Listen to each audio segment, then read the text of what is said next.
নমস্কার বন্ধুরা, গল্পের চিলেকোঠা পরিবারে আপনাদের সকলকে স্বাগত জানাই। আমি সায়নী।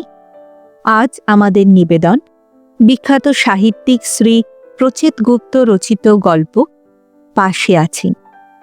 গল্পটি কেমন লাগলো কমেন্টে জানাবেন। যদি ভালো লাগে লাইক করবে, আর চ্যানেলটিতে যদি নতুন হয়ে থাকে সাবস্ক্রাইব করবেন। তবে চলুন আর দেরি করব না, শুরু করি আজকের গল্প। শ্রী প্রচেত গুপ্ত রচিত পাশে আছি।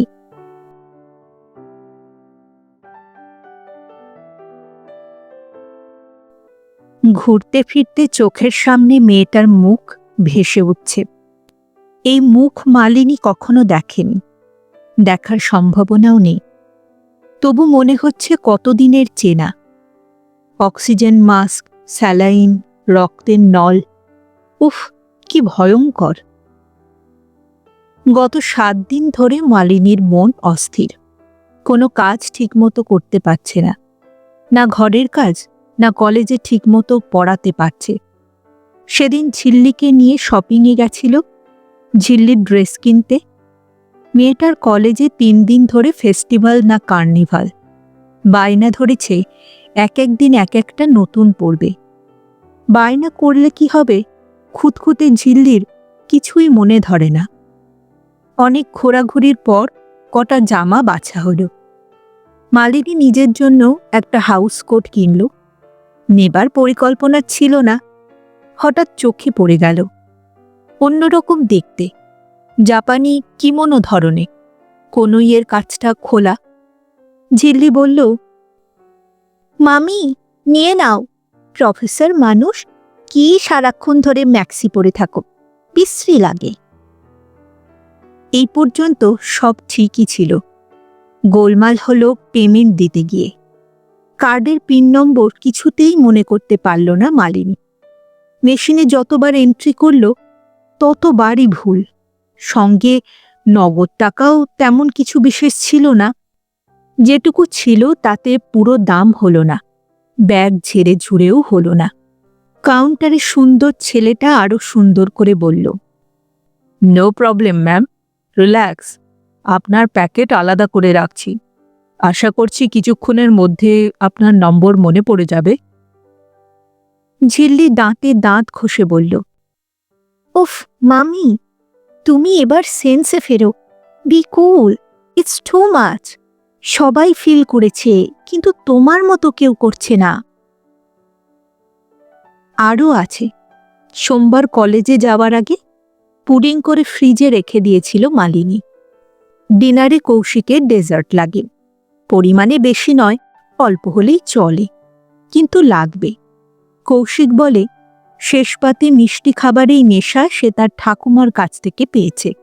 ঘরে কিছু না থাকলে 92 বছরের বুড়ি এক মুঠো চিনি মুখে পুরে দিত। কৌশিকের জন্য এক দিন এক এক রকম হয়। কোনোদিন কিনে রাখা হয়, কোনোদিনও রান্নার মাসি পায়েস বা ক্ষীর ধরনের কিছু বানায়। কখনো মালিনী নিজেও করে, যেমন সেদিন পুডিং করে রেখেছিল, চকোলেট পুডিং। রাতে সেই পুডিং খেতে গিয়ে দেখা গেল মিষ্টি দিতে ভুলে গেছে। কৌশিক প্লেট সরিয়ে বলল, তোমার কি হয়েছে বলো তো মালিনী? পরশু কফি করতে গিয়ে নুন দিয়ে ফেললে, আজ আবার চিনি দাওনি, তোমার সমস্যাটা কি?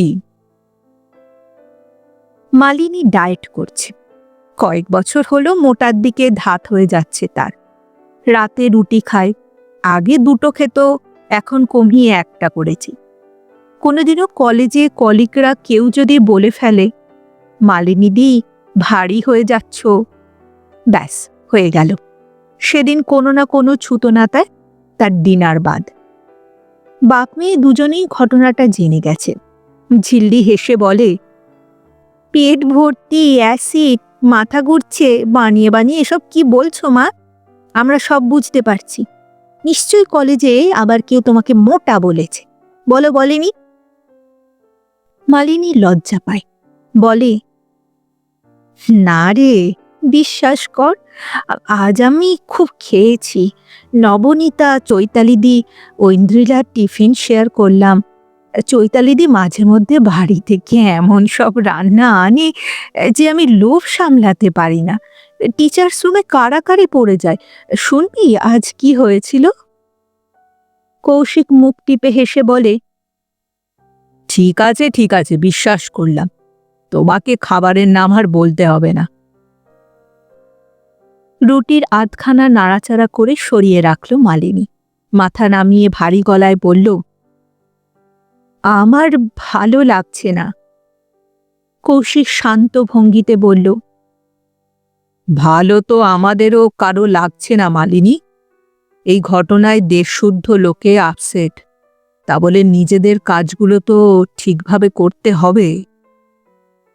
মালিনী বিড়বিড় করে বলল, আমি আমি চোখ বুঝলেই মেয়েটার মুখ দেখতে পাচ্ছি, অনেকটা ঝিল্লির মতো। মাগো। মালিনী বাহাত দিয়ে মুখ ঢাকল। কৌশিক নরম গলায় বলল, আমিও বুঝতে পারছি খুব বিশ্রী ঘটনা, কিন্তু কি করব বলো? কাজকর্ম বাদ দিয়ে তো আর বসে থাকতে পারা যায় না। মালিনী অস্পষ্টভাবে বলল, কি করব জানি না, কিন্তু কিছু করতে হবে। কৌশিক ভুরু কুঁচকে বলল, তা কি করবে? বলছি তো, জানি না। কৌশিক বুঝতে পারল ছেলে মানুষই করছে মালিনী। স্কুল কলেজে পড়া ছেলে মেয়েদের মতোই কথা বলছে। তারা আবেগে অনেক কিছু বলতে পারে। তবে কৌশিক প্রতিবাদ করল না। বয়স হলেও মালিনীর আবেগটা সত্যি। কৌশিক শান্তভাবে বোঝাতে চেষ্টা করল, এবার এসব পুলিশের কাজ, গভর্নমেন্টের কাজ। তারা ক্রিমিনালদেরকে ধরবে, কোর্টে প্রডিউস করবে, বিচারে শাস্তি হবে। হাত সরিয়ে মালিনী মুখ তুলল, ঝাঁজের সঙ্গে বলল, ব্যাস, ফিনিশ হয়ে গেল? শুধু পুলিশের কাজ, আমাদের কোনো ডিউটি নেই? একটা মেয়ের ওপর আর আমরা হাত পা গুটিয়ে বসে থাকবো কখন বিচার হয়, কখন শাস্তি পায়? এটা আজ একজনের হয়েছে, কাল যে ঝিল্লির। কৌশিক একই রকম শান্ত গলায় বলল, তুমি কি করতে বলছো মালিনী? অপরাধীদের শাস্তি দেবার অন্য কোনো কি উপায় আছে? মালিনী দাঁতে দাঁত চেপে বলল, আছে আছে, ল্যাম্পপোস্টে বেঁধে পাথর ছুঁড়ে মেরে ফেলা উচিত। রাগে মালিনীর চোখ জ্বলছে। কৌশিক স্ত্রীর দিকে তাকিয়ে একটু হাসল, বলল, হলে মন্দ হতো না, তবে সভ্য সমাজে তা সম্ভব নয়। So we have to wait for the law. Malini ঝাঁঝিয়ে উঠে বলল, ওয়েট ওয়েট আর ওয়েট, আর কত ওয়েট করবে মেয়েরা? বলতে পারো আর কত অপেক্ষা করবে? তোমাদের মতো মানুষদের এই গা ছাড়া ভাবের জন্যেই ক্রিমিনালরা সাহস পাচ্ছে, এত আশকারা পাচ্ছে। স্ত্রীর ধমকে উত্তেজিত হল না কৌশিক। মালিনী বেশি মাত্রায় সেন্সিটিভ। এই ধরনের ঘটনায় সে যে ওভার রিয়্যাক্ট করবে তাতে আর আশ্চর্য কি? ঘটনাটা যে ভয়ঙ্কর তাতে কি কোনো সন্দেহ আছে? না, শুধু ভয়ঙ্কর নয়, নৃশংস। ওভার রিয়্যাক্ট করবার মতনই ঘটনা। কতগুলো পুরুষ মিলে, কত বয়স হবে মেয়েটার? হার্ডলি 19-20। তার উপর খবরের কাগজ, টিভি চ্যানেলগুলো উত্তেজনার পারদ বাড়াচ্ছে, সমানে প্রচার করছে। মেয়েটির শরীরের অবনতি নিয়ে ঘণ্টায় ঘণ্টায় খবর, বুলেটিন। রক্তচাপ, হার্টবিট, ব্লাড কাউন্টিং কিচ্ছু বাদ দিচ্ছে না। কোনো একটা চ্যানেল ক্যামেরা নিয়ে মেয়েটার ছেলেবেলার স্কুলে পর্যন্ত গিয়েছিল। মালিনীর মতো নরম মনের মানুষ এতে তো আরও ক্ষেপে যাচ্ছে। অন্যমনস্ক হয়ে তারা কাজে ভুল করে বসছে। কৌশিক বলল, মালিনী, তুমি বরং কটা দিন টিভি দেখাটা বন্ধ করো, কাগজ পড়াও বাদ দাও। মালিনী নিজেকে একটু শান্ত করল, বলল, আমিও তাই ভেবেছিলাম কদিন নিউজ আর শুনবো না, একদিন টিভিও খুলিনি। কিন্তু ভেতরে ভেতরে জানো কেমন একটা টান অনুভব করলাম। ইচ্ছে হলো মেয়েটা কেমন আছে। কৌশিক মিষ্টি না দেওয়া পুডিংয়ের ডিশটা টেনে নিল, চামচ দিয়ে কেটে মুখে পুরল। ইচ্ছে করেই করল, পরিস্থিতি স্বাভাবিক করবার চেষ্টা তো করতে হবে। সে বলল, মিডিয়া খানিকটা সেনসেশনও তৈরি করছে, এটাও এক ধরনের মার্কেটিং। একটা ভয়ঙ্কর ঘটনাকে সেল করবার চেষ্টা। চ্যানেলে চ্যানেলে মারপিট লেগে গেছে, কে আগে খবর দেবে। ঠিকই করছে, মিডিয়ার দায়িত্ব পালন করছে। এত প্রচারের জন্যই তো দেশ জুড়ে মত তৈরি হচ্ছে, গভর্নমেন্টের ওপর চাপ তৈরি হচ্ছে। ঝিল্লি বলছিল ফেসবুক উপচে পড়ছে, আমি নিজেও দেখলাম। কৌশিক ফেসবুকের বিষয়টা বোঝে না অত। সে বলল, কিসের গ্রুপ? মালিনী বলল, তুমি বুঝবে না, আমিও আগে বুঝতাম না, এখন বুঝি। ঘটনাটা সত্যি। কদিন আগে পর্যন্ত বোঝা তো দূরের কথা, ফেসবুক জিনিসটাকেই সহ্য করতে পারত না মালিনী। মনে হতো কম বয়সী ছেলে মেয়েদের মাথা খাওয়ার জিনিস, আর বুড়োদের খোকা সাজবার। কলিগরাও সব ফেসবুক করে, তাদের কিছু বলা যায় না, ছাত্রীদেরও নয়। ঝিল্লিকে বকাঝকা করেছেন, ফাঁক পেলেই কম্পিউটারের সামনে বসে যায় মেয়েটা। রাতে ঘন্টার পর ঘন্টা ফেসবুক নিয়ে পড়ে আছে। কিছু বললে বলবে টাইম পাস, সময় কাটানোর এটা একটা উপায় হলো। ছি, অচেনা অজানাদের বন্ধু ধরে আড্ডা দিতে হবে। ফেসবুক নাকি মত প্রকাশ করবার জায়গা, স্বাধীন মত। আরে বাপু, কোনো বিষয় নিয়ে মত দেবার আগে বিষয়টা তো ভালো করে জানতে হয়, গভীরে যেতে হবে। তার জন্য চর্চা লাগে, পড়াশোনা লাগে। অপরিণত কাঁচা বুদ্ধিতে বা কম জ্ঞান নিয়ে যা খুশি তাই বলে দেওয়ার মধ্যে আহামরি কিচ্ছু নেই। পাড়ার চায়ের দোকানেও সারাক্ষণ কথা চলে, মত, ঝগড়া, সমালোচনা। খবরের কাগজে ঠুনকো বিষয় নিয়ে তোলপাড়। কে বলল, কি বলল, কেন বলল। ফেসবুকেরও এই একই কম্ম, শুধু নামে ফেসবুক, ভাবটা এমন যেন বিরাট কিছু করছি। ঝিল্লি মায়ের এসব যুক্তি শুনে বলতো, তুমি ভুল বলছো মা, কথা বলবার এমন একটা ওপেন ফোরাম আর কোথাও নেই। তোমাদের কম বয়সে এই ব্যবস্থা ছিল না, তাই তোমরা হিংসে করছো। তুমিও জয়েন করো, দেখবে তুমিও জমে গেছো। মালিনী বলেছিল, বয়ে গেছে আমার ওসব করতে, তার থেকে বাপু বই পড়ব।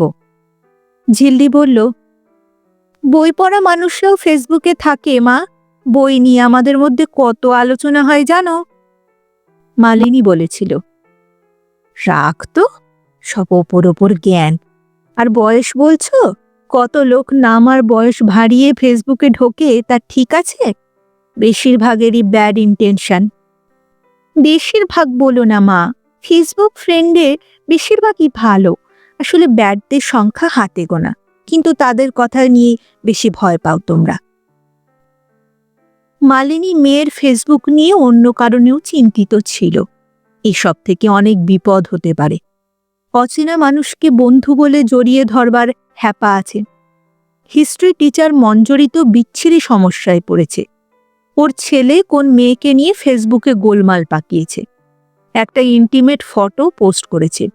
ঘটনা পুলিশ পর্যন্ত গড়িয়েছে। ঝিল্লিকে বারবার বলেছে, খুব সাবধান। সেই ফেসবুকের সঙ্গেই এবার জড়িয়ে পড়েছে মালিনী।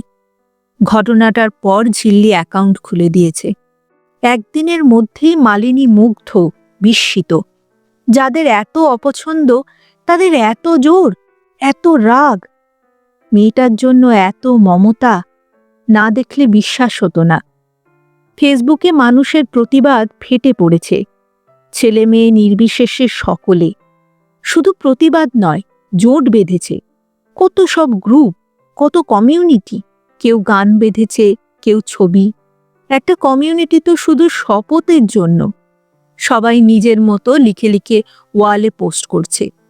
মালিনীও শপথ নিয়েছে, মেয়েদের পাশে মেয়েরাই থাকব। ঝিল্লিও খুব খুশি, হেসে বলেছে, দেখলে তো মা, ফেসবুক কত ভালো, তুমি না জেনে বাইরে থেকে গাল দিচ্ছিলে। মালিনী মেয়ের গাল টিপে হেসে বলেছে, সরি সোনা, সরি। ঝিল্লি মায়ের গলা জড়িয়ে গালে গাল ঘষে বলেছে, আই লাভ ইউ মামি। মালিনী বলেছে, আই লাভ ইউ টু। এ তো গেল বাড়ির কথা। কলেজেও মন দিতে পারছে না মালিনী। এর মধ্যে একদিন অনার্স ক্লাসে সে ভুল পড়িয়ে বসল। আলো আর শব্দের সম্পর্ক নিয়ে অঙ্ক করতে গিয়ে ফর্মুলায় গোলমাল। বোর্ডে লেখার পর মেয়েরা উসখুস করছিল। মালিনী বুঝতে পারল বেশ কয়েকটা স্টেপ এগিয়ে যাওয়ার পর গত 20 বছরের চাকরি জীবনে তার এমন ঘটনা কখনো ঘটেনি। ফেসবুকে ঘটনা সম্পর্কে মতামত দিতে পেরে খানিকটা হালকা হয়েছে মালিনী। মনে হয়েছে একটু কিছু করা গেছে, তবে এখানে থেমে গেলে হবে না, আরও কিছু করতে হবে। কিন্তু সেটা কি? সেদিনই ক্লাস শেষ হবার পর ডিপার্টমেন্টের কয়েকজন মেয়েকে ডেকে নিল মালিনী। ফাঁকা ল্যাবরেটরিতে বসল। বলল, তোমরা কিছু করবে না, চুপ করে থাকবে? এটা তো শুধু অপরাধ নয়, এটা মেয়েদের প্রতি অপমান। তোমরা লেখাপড়া শিখছ, তোমরা যদি এই অপমানের বিরুদ্ধে রুখে না দাঁড়াও, তবে কে দাঁড়াবে? মেয়েরা বলল, আমরা তো কিছু করতে চাই ম্যাডাম, কিন্তু কি করব সেটাই বুঝতে পারছি না। মালিনী একটু চুপ করে থেকে ভাবল। বলল, তোমরা ছাত্রীদের পক্ষ থেকে একটা প্রতিবাদ সভা করতে পারো। মেয়েরা হইচই করে উঠল। খুব পারি ম্যাডাম, কোথায় করব আপনি বলুন। মালিনী বলল, কোথায় করবে মানে? কলেজের হলেই করবে। অত বড় হল, সবাইকে ইনভাইট করবে। আমি প্রিন্সিপালের সঙ্গে কথা বলে ব্যবস্থা করে দেব। মেয়েরা বলল, খুব ভালো হয় তাহলে ম্যাডাম, আপনি কথা বলুন, আমরা আছি। মালিনী খুব উৎসাহ নিয়ে ছোটাছুটি শুরু করল। হাত গুটিয়ে বসে না থেকে একটা কিছু অন্তত করা যাচ্ছে। সভার নাম ঠিক হলো অপমানের প্রতিবাদে। মালিনীই বলল, প্রথমে ঠিক হয়েছিল চিঠি করা হবে, তা না করে শেষে পোস্টার তৈরি হলো। মালিনী ডিজাইন করে দিল। মেয়েরা সেই পোস্টার গেটে গেটে টাঙিয়ে দিল। পোস্টারে দেখা যাচ্ছে দাউ দাউ করে আগুন জ্বলছে। একটা ছোট মেয়ে আর এক বালিকার হাত ধরে সেই আগুন থেকে বেরিয়ে আসছে, যেন বাঁচাচ্ছে। চমৎকার দেখতে হয়েছে। অন্য ডিপার্টমেন্টের ছাত্রীরাও খুব প্রশংসা করল, কিন্তু প্রিন্সিপাল বেঁকে বসলেন। মালিনী, কলেজের মধ্যে আমি কোনো প্রতিবাদ অ্যালাউ করতে পারবো না। মালিনী অবাক হয়ে গেল। এটা আপনি কি বলছেন ম্যাডাম? প্রতিবাদের মতো ঘটনা ঘটলে মেয়েরা প্রতিবাদ করবে না? আপনি কি মনে করেন যা ঘটেছে সেটা প্রতিবাদের যোগ্য নয়? মেয়েটার অবস্থা জানেন? আজ সকালে বলেছে ক্রমশ ডেটেরিয়েট করছে। প্রিন্সিপাল বললেন, আমি তোমার সঙ্গে একমত মালিনী। যা ঘটেছে তাতে চুপ করে বসে থাকা চলে না। We should speak out. কিন্তু কলেজ ক্যাম্পাসের মধ্যে কোনো ধরনের ভায়োলেন্ট অ্যাজিটেশনে আমি সম্মতি দিতে পারি না। মালিনী ভাবল খুব জোর ঝগড়া করবে। ডিপার্টমেন্টের মেয়েদের দিয়ে প্রিন্সিপালকে ঘেরাও করাবে। তার উপর সাংবাদিকদেরও খবর দেবে। তারা এসে দেখবে মেয়ের ওপর অত্যাচারের প্রতিবাদে একজন মেয়েই বাধা দিচ্ছে, পাশে দাঁড়াতে দিচ্ছে না। ছি ছি। উত্তেজিত মালিনী বাড়িতে এসে কৌশিকের সঙ্গে কথা বলল। কৌশিক ভয় পেয়ে গেল। বলল, চাকরির জায়গায় গোলমাল পাকিও না মালিনী। মালিনী বলল, গোলমাল পাকাবো না মানে? চুপ করে যাব, কিচ্ছু করব না? কৌশিক হালকা বিরক্তির ভাব দেখিয়ে বলল, কিছু করা মানে কি ঝামেলা করা? মালিনী বলল, ঝামেলা তো আমি করছি না, প্রিন্সিপাল করছেন। কৌশিক বলল, বারবার তো বলছি এই ঘটনায় আমাদের তেমন কিছু করবার নেই। মিডিয়া চাপ দিচ্ছে, সরকারও নড়ে বসেছে, কিন্তু তুমি? ওসব সরকার টরকার তুমি বাদ দাও। আমরা মেয়েরা যদি আর একটা মেয়ের এই কষ্ট ফিল না করি তাহলে কি করে চলবে? কৌশিক বিদ্রূপের ঢঙে বলল, কিভাবে করবে? সভা করে? মালিনী কাঁধ ঝাঁকিয়ে বলল, কেন, এই যে একটা প্রোটেস্ট মিটিং এর অ্যারেঞ্জ করেছি, তাছাড়া ফেসবুকে নিজের মত জানাচ্ছি, অসহায়ের পাশে দাঁড়ানোর শপথ নিয়েছি। এগুলো কি কিচ্ছু নয়? কৌশিক একটু চুপ থেকে ঠোঁটের কোণায় হাসল, বলল, অবশ্যই কিছু, কিন্তু আর কিছু করতে গিয়ে চাকরি বাকরি খুইয়ে বসো না। কলেজে কিন্তু এখন অনেকগুলো টাকা বেতন পাওয়া যায়। কৌশিকের ভয় দেখানোয় একটু থমকে গেল মালিনী। প্রিন্সিপালের বিরুদ্ধে গেলে কি হবে? চাকরিতে সমস্যা, বদলি, প্রমোশন আটকে যাবে। হলে হবে, ঝিল্লির সঙ্গেও কথা বললে কেমন হয়? মেয়ে বড় হয়েছে, তার মতামতেরও দাম আছে। ঝিল্লি বলল, বাবা ঠিকই বলছে মামি, তবে একেবারে থমকে যেও না, তোমার ভেতরে ফিলিংসটা বেরোনোরও প্রয়োজন আছে। তুমি বরং অন্যভাবে কিছু ভাবো। কাজ করাটাই আসল, ঝগড়া করা নয় মা। কথাটা মনে ধরল মালিনীর। সত্যি তো, ঝগড়া করে কি হবে? অন্যদিকে মাথা ঘামাতে হবে, তার থেকে অন্যভাবে ভাবতে হবে। অন্য রকমই ভাবল মালিনী। কলেজে গিয়েই মেয়েদের ডেকে পাঠালো, তোমরা সভার বদলে সেমিনার করো। সেমিনার করলে তো আর কোনো আপত্তি থাকবে না, বিষয়টা একই থাকছে। সেমিনারের বিষয় হবে কিভাবে পাশে থাকব। কেমন? মেয়েরা হাততালি দিয়ে উঠল। খুব ভালো হবে ম্যাডাম, কিভাবে পাশে থাকব বললে সব কথা বোঝা যাবে। মালিনী বলল, ঠিকই বলেছ। আশা করি সেমিনার নিয়ে কলেজ কোনো আপত্তি করতে পারবে না। আমি বাইরে থেকে গেস্ট আনাবো, তারাও বলবে। পোস্টারের ছবিটা বদলে দাও, সামনে বাচ্চা মেয়ে দুটো থাকুক, পিছনের আগুনটা মুছে একটা নীল আকাশের এফেক্ট দিয়ে দাও, মুক্তির সিম্বল। সেমিনার দারুণ হলো। সুতপা নাগ আর অশোক লাহিড়ীকে বাইরে থেকে অতিথি করে আনা হয়েছে। সুতপা নাগ নারী আন্দোলনের একজন গুরুত্বপূর্ণ ব্যক্তিত্ব। অশোক লাহিড়ী কবি। সুতপা নাগ বললেন, কলেজের মেয়েরা যে ওই নির্যাতিতার পাশে দাঁড়িয়েছে তাতেই আমি খুব খুশি। একজন আরেকজনের পাশে দাঁড়ালে তবেই সমাজ থেকে কলঙ্কমুক্ত হবে। অশোক লাহিড়ী বললেন, আপনারা একটা পজিটিভ দিক বের করেছেন। অসহায় নির্যাতিতার পাশে কিভাবে দাঁড়ানো যায় সেই কথা ভেবেছেন। মালিনীদিকে ধন্যবাদ। সবথেকে আনন্দের কথা, প্রিন্সিপাল নিজেও বক্তব্য রাখলেন। সেখানেও মালিনীর প্রশংসা হলো। বললেন, মেয়েদের নিয়ে এই সেমিনার আয়োজন করে মালিনী আমাদের শিক্ষা প্রতিষ্ঠানের মুখ উজ্জ্বল করল। যখন হাসপাতালে মৃত্যুর সঙ্গে মেয়েটি লড়াই করে চলেছে, তখন চুপ করে আমরা থাকতে পারি না। তার পাশে আমরা সবাই রয়েছি। ছোটখাটো একটা টিভি চ্যানেল থেকে ক্যামেরা নিয়ে একটা মেয়ে এসেছিল, সেমিনারের ছবি তুলে নিয়ে গেল।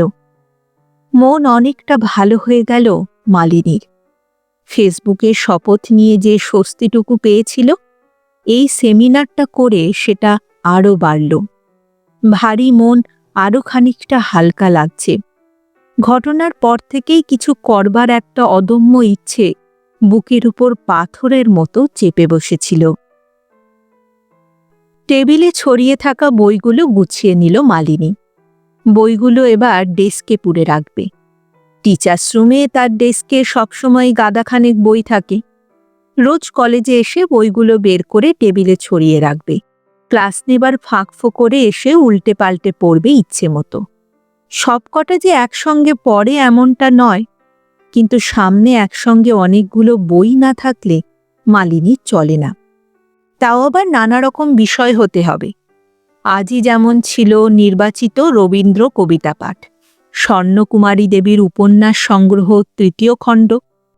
ফার্স্ট পিরিয়ড নিয়ে আসার পর স্বর্ণকুমারী পড়েছে খানিকটা, এখন উল্টে দেখছিল রঞ্জাবতীর জীবন। এমন সময় কুকু আওয়াজে মোবাইলে মেসেজ এলো। মোবাইল তুলে হাতে নিল মালিনী। মেসেজ, অজানা নাম্বার।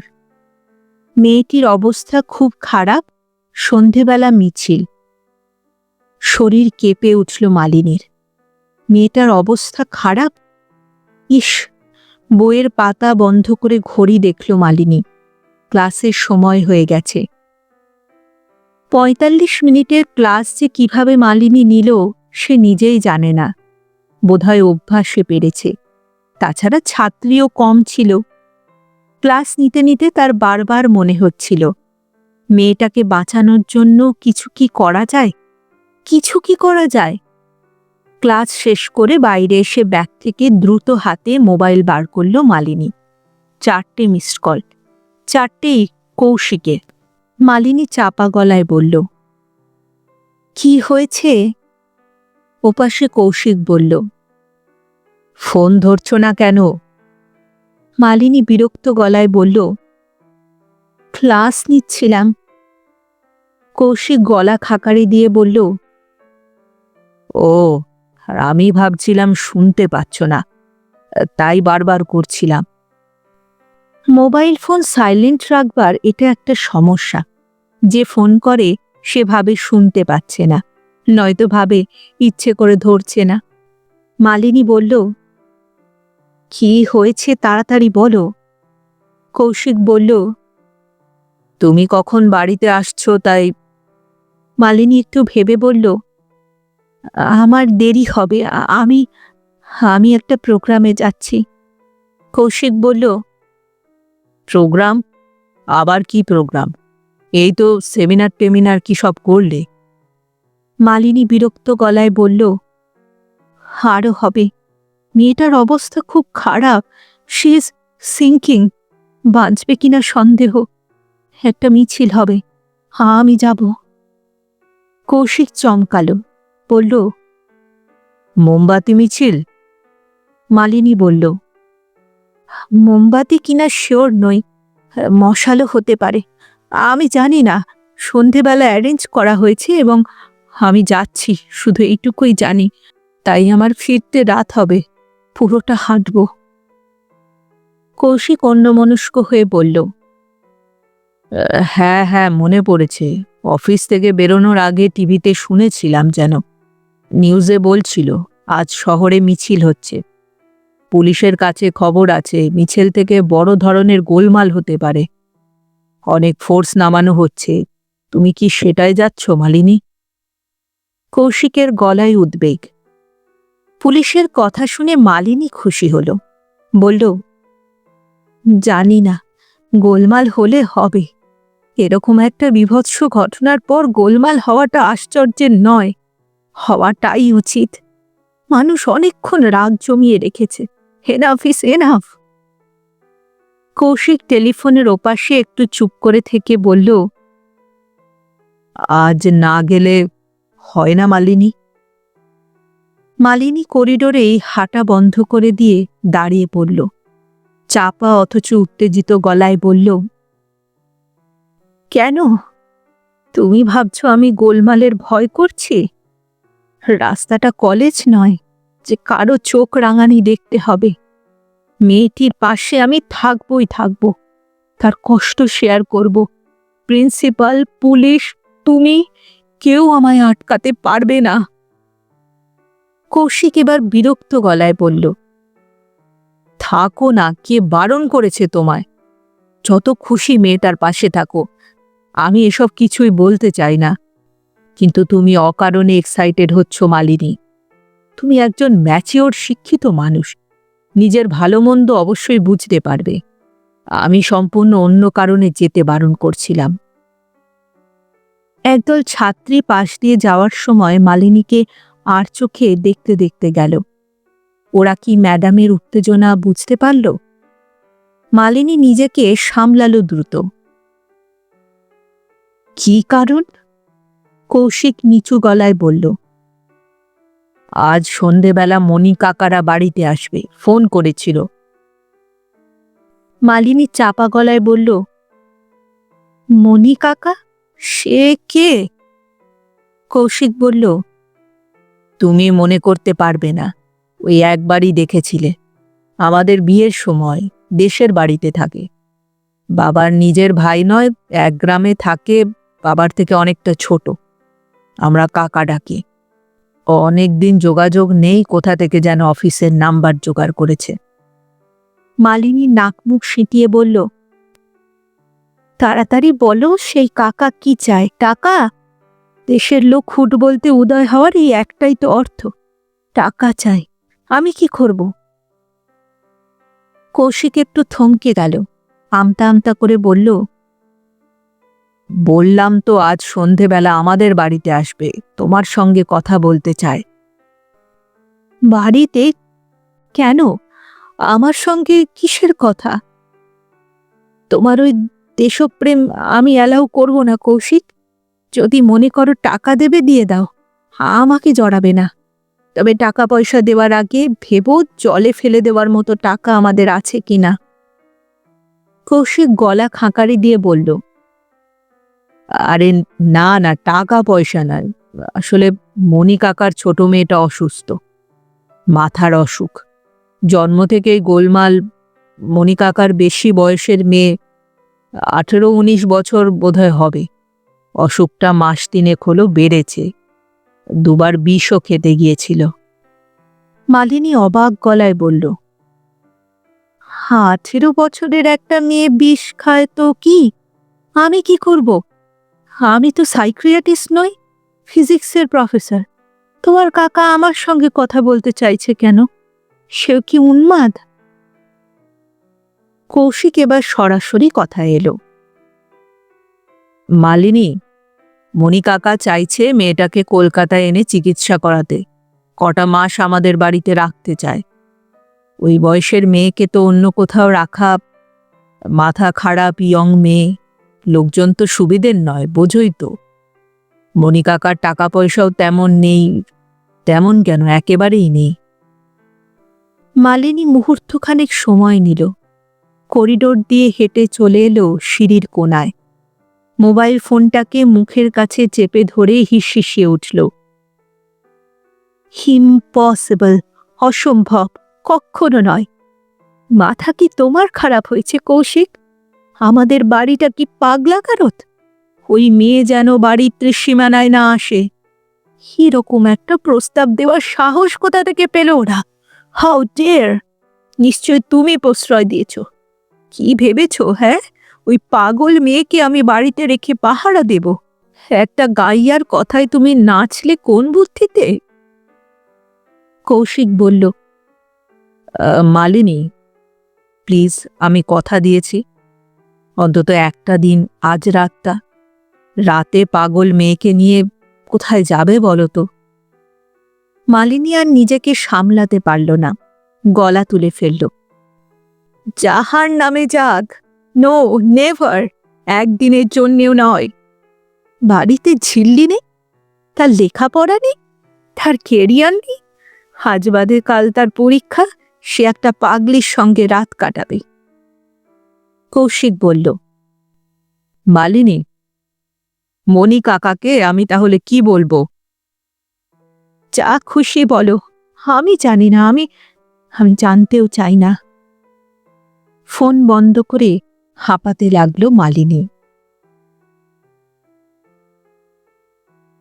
দুজনে মোমবাতির মিছিলের দিকে মুগ্ধ হয়ে তাকিয়ে আছে। তাকিয়ে থাকবারই কথা, এমন সুন্দর জিনিস তারা আগে কখনো দেখেনি। মনে হচ্ছে নিঃশব্দে হেঁটে চলা মানুষগুলো হাতে আলোর টুকরো নিয়েছে, সেই আলোর টুকরোরা ভাসছে। দুজনের একজন প্রায় বৃদ্ধ, অন্যজন তরুণী। আজ সকালে তারা গ্রাম থেকে এসেছে। বৃদ্ধ মানুষটি তরুণীর হাত ধরে আছে শক্ত করে। না ধরে উপায় নেই। মেয়েটির মাথার অসুখ, একবার হারিয়ে গেলে খুঁজে ফিরতে পারবে না। দুজনের পোশাকই মলিন, তবু মিছিল থেকে আসা মোমবাতির সোনালি আলোয় ঝলমল করছে। মিছিলের দিকে তাকিয়ে মেয়েটি হাসছে আর থেকে থেকে হাততালি দিচ্ছে। পথচারীরা কেউ কেউ তরুণীর এই অসংলগ্ন আচরণে মজা পাচ্ছে। 18-19 বছরের মেয়েটির সেদিকে কোনো ভ্রুক্ষেপ নেই। শহরের নদী, মাঠ, কংক্রিট পেরিয়ে আসা বাতাসে তার রুক্ষ চুল উড়ছে, এলোমেলো হয়ে যাচ্ছে। এই মেয়ে নিজের এলোমেলো চুল ঠিক করতেও জানে না। বৃদ্ধ পরম মমতায় তরুণীর মাথায় হাত বুলিয়ে দিচ্ছে। এরা দুজনেই ক্লান্ত। কোথাও রাতটা থাকতে পারলে ভালো হতো, কিন্তু সম্ভব নয়। আজই তাদের গ্রামের বাড়ি ফিরে যেতে হবে। না গিয়ে যে উপায় নেই। যে বাড়িতে আজ রাতে তাদের আশ্রয় নেবার কথা ছিল, সে বাড়ি তালা বন্ধ। দারোয়ান জানিয়েছে সবাই বাইরে গেছে, ফিরতে কদিন দেরি হবে। হতেই পারে, মানুষের তো কত কাজ থাকে। হোটেলে থাকবার মতো সঙ্গতি এদের নেই, তাই ফিরে যাওয়া। বাপ বেটিতে রওনা হয়েছে। পথে মুগ্ধ হয়ে মোমবাতির মিছিল দেখছে। কি বা করবে, আর পাশে আছে।